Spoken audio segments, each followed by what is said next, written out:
Yan ang katanungan. Sinisiraan lang ba ang Davao City? Siguro mga kababayan, malalagay na naman ito ang Davao City sa among the safest city in the world dahil walang krimen. Padalhan natin ng mga kriminal. Para nang sa gayon ay mayroon silang record na, naisa na grabbery. Ay, Diyos mio, animal. Narito ang Balitang Pinoy TV.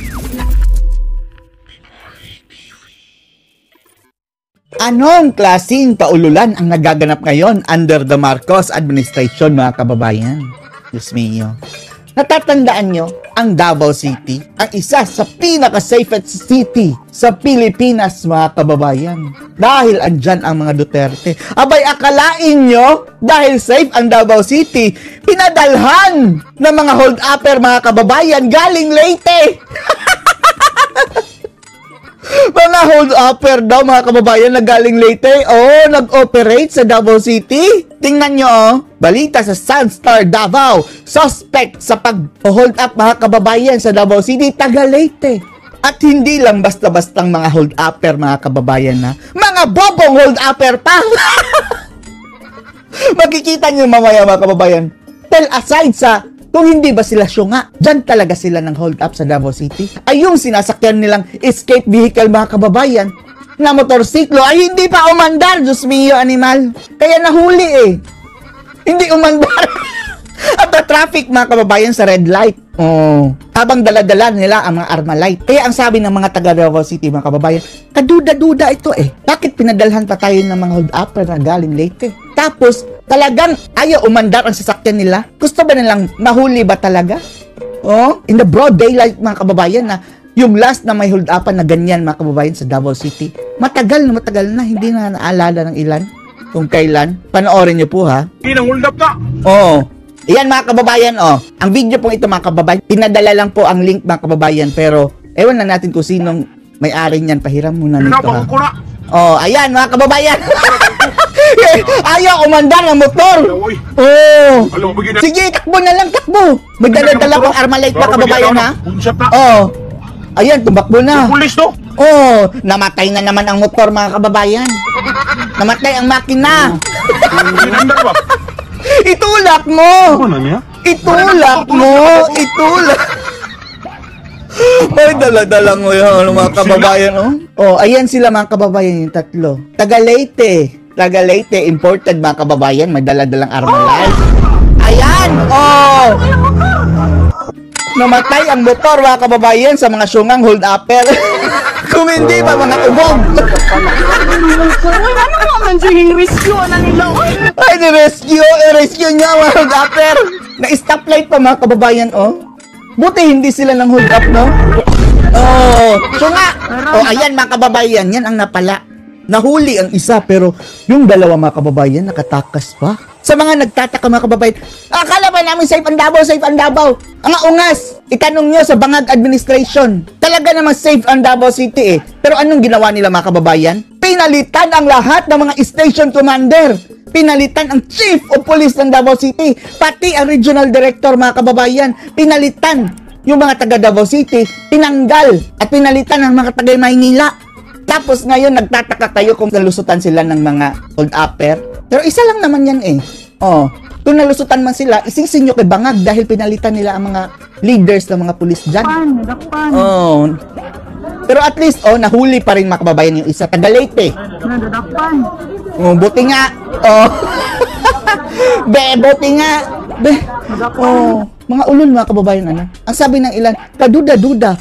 Baka palabas lang yan para masira ang imahe ng Davao City. Pinadalhan ng mga hold-upper dyan, mga kababayan. Ang lakas ng loob, Pula pa ang brief, mga kababayan, para paswerte daw. Ayan, taga Maynila. Basta hindi yan taga Davao City. Ay pinalit na Chief of Police ng Davao City. Anong masabi mo? Situation. Okay. It's robbery in van. Robbery, na taga Leyte. They use high-powered firearms like M16 and P. High-powered firearms, mga kababayan. Saan galing yan? Di ba usually issue lang yan sa mga militar police, mga men in uniform? Nagnakaw sila ng high-powered firearms? So we were able to recover one M16 assault rifle and one pistol. Pistol. I think that's 9mm. And we have arrested one of the suspects. Bakit isa lang? Ang dalawa. Tapos parang pawn shop ata yung mga kababayan, alhasan. Na-recover ba ang mga alahas? Sayang naman. So we are not even sure kung ilan pa yung suspects are reviewing the CCTV. Tapos, eto ang pumalit mga kababayan sa maganda ang performance mga kababayan na Chief of Police, mga Regional Director, mga opisyalis, mga kababayan, matataas na opisyalis ng PNP sa Davao City. Maganda ang performance, pinalitan mga kababayan nung panahon na nilusob na si Kibuloy. Hanggang ngayon mga kababayan hindi pa binalik. Oh. Ngayon mga kababayan, akala tuloy na mga ungas na mga bobong mga hold-upper na iba na ang mga pulis ng Davao City. Oh. Punta na tayo doon, galing Leyte daw mga kababayan. But I think it should be more Kababayan ni Tambalos-los. than 4 or 5. So ngayon we're backtracking the identities of the suspect and the suspects themselves. Dapat mahuli mo yan sila. Puno ng kamera yung Davao City mga kababayan. Oh. Kung hindi mo yan mahuli, Mr. Chief of Police, umalis ka na. Pabalikin mo na yung dati. Pero desisyon yan ni Bangag mga kababayan. Alam na namin yung mga pamilya nila. Secured na namin yung mga families of the suspects. At we will keep Yung suspect ang gusto namin. Ano yan? Palit ulo? we can give you significant progress report regarding this the robbery incident. Sir, ano Anong sabi? Sunstar Davao. Taga Leyte ang suspect. yung profile ng suspect sa yung nahuli, sir? Profile. Previous na record siya. It's still ongoing yung Ayaw, sumagot. investigation sa identity niya. We know the identity already. May mga verifications na rin kami dun sa firearms nila. So please give us more time. Ngayon lang ito mga kababayan ever since matagal na panahon na ang mayroong hold upan sa Davao City. Yung last time nga mga kababayan, hindi ngayon hold up, 'di ba? May kidnapping 'yon, something ganyan. Na taga Maynila din na nag-withdraw lang sa Davao City ang mga salary mga kababayan at ubos lahat. Na bang lahat ng mga pulis Davao, todos. O ngayon mga kababayan, natakasan ng dalawa. Ako dun sa rin mamaya para tumulong. Chief of Police na hindi taga Davao ha. Yung ipinalit sa mga batikang pulis Davao City. No, hindi ko pa magbigay yung specific answer to that. Ang sure ay dito sila sa Davao nag-perpetrate ng krimen. Bakit? Yan ang katanungan. Sinisiraan lang ba ang Davao City? Siguro mga kababayan, malalagay na naman ito ang Davao City sa among the safest city in the world dahil walang krimen. Padalhan natin ng mga kriminal. Para nang sa gayon ay mayroon silang record na naisa na nag-robbery. Ay, Diyos mio, Huli sila. animal. Not all of them, but it's a good accomplishment kasi Good accomplishment, takatakas ang dalawa. reaction ng task force Lahat dapat. Sino mastermind? particularly the station 2 of this city, and I think we will have a good follow-up in this case. Ongoing yung... Siguraduhin mo lang na hindi makakatakas yung dalawa ha. Kundi mananawagan ang taga Davao City na lumayas ka na dyan. Hindi ka taga Davao City eh. Verify kami sa mga firearms, verify kami dun sa mga acquaintances niya.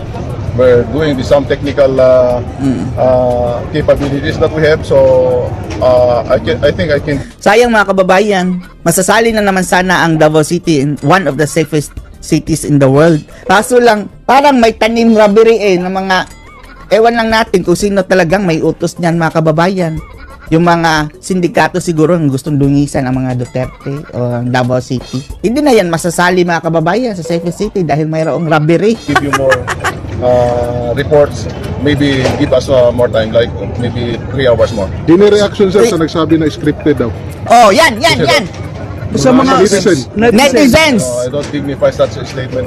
That's irrelevant now. So hindi din doon yung Cymex, sir? Hindi Cymex So yun? it's not Cymex, this is for real already. Ako sa Cymex, nakita mo ba yung yung alahas? It's worth millions. We cannot provide such jewelry with that. Pero careful kayo mga kababayan na magsabing scripted. Dahil pwede kayong kasuhan yan eh. Alam nyo na. Alam nyo na. Tayo, hindi natin sinasabi scripted Yan lang ang ating nababasa sa mga netizens. Lahing lilikado, baka madamay tayo. Millions worth.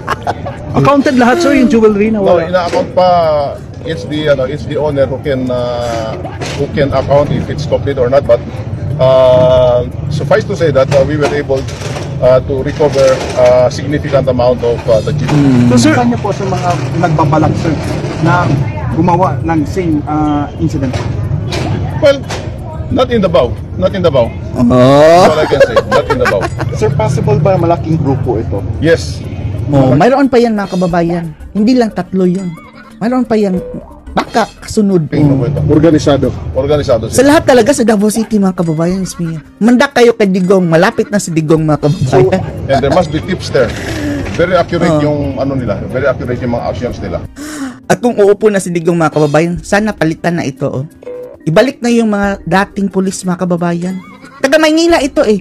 Yung si Toring nga mga kababayan, nung panahon ni Kibuloy. Oh. Yan ang pinalit bilang Regional Director ng Davao City Animal. Safest city ang Davao City ha. Pinalitan ang mga tauhan. Anong masasabi niyo dito mga kababayan sa mga imported na bandido na pinadala sa Davao City? Post your comments below.